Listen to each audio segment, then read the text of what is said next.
Amnistия შესაძლოა 800 პატიმარს და 19,000 პრობაციონერს შეეხოს. საუბარი ადრე გათავისუფლებაზეც და სასჯელის განახევრებაზეც. კანონპროექტი პარლამენტში პირველი მოსმენით უკვე მიღებულია. პირველ საკომიტეტო განხილვას ნაციონალებისა და ქართული ოცნების სიტყვიერი დაპირისპირებაც მოყვა. კამათი ჩიორა თაქთაქიშვილსა და ეკა ბესელიას შორის გაიმართა. ამნისტიის შესახებ კანონს განსახილვად პარლამენტის სესიაზე 5 დეკემბერს გაიტანენ. წინა ხელისუფლების დანაშაულებები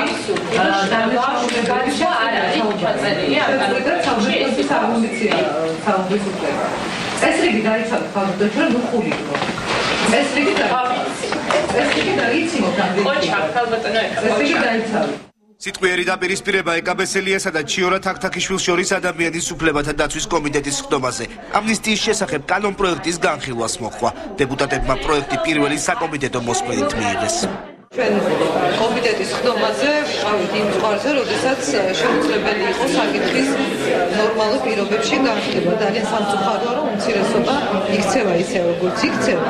ძალიან სამწუხაროა, რომ მათ არ ყოფნა პასუხისმგებლობა გაიაზრონ ის შედეგები, რომლის გამო ჩვენ თუნდაც ამნისტიის მიღება გვიწევს. კანონპროექტს პირველი მოსმენით მხარი არ დაუჭირა უმცირესობამ.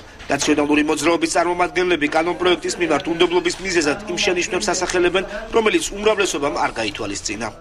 ამნისტიის კანონპროექტი არის მოუმზადებელი, მხოლოდ ეს შეგვიძლია ამ ეტაპზე განვაცხადოთ, რამდენადაც ერთის მხრივ მაშინ ჩვენ ვხედავთ ისეთ დანაშაულებებზე ამნისტიას, რომელიც გათვალისწინებული არის საერთაშორისო სამართლით, როგორც დასჯადი ქმედება და არც ერთ ქვეყანას არ შეიძლება, არც ერთ ქვეყანამ არ შეიძლება გაათავისუფლოს პასუხისმგებლობიდან პირები.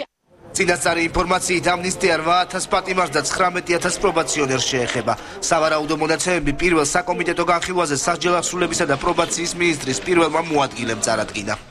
ჩვენ მიგვაჩნია, რომ სისხლისამართლის კოდექსი, რომელიც განმარტავს ამნისტიის მნიშვნელობას, ვერ შეეხება პირობით რჩევას, ვინაიდან ეს არ არის სასჯელის სახე, ხოლო ამნისტიამ შეიძლება იმსჯელოს მხოლოდ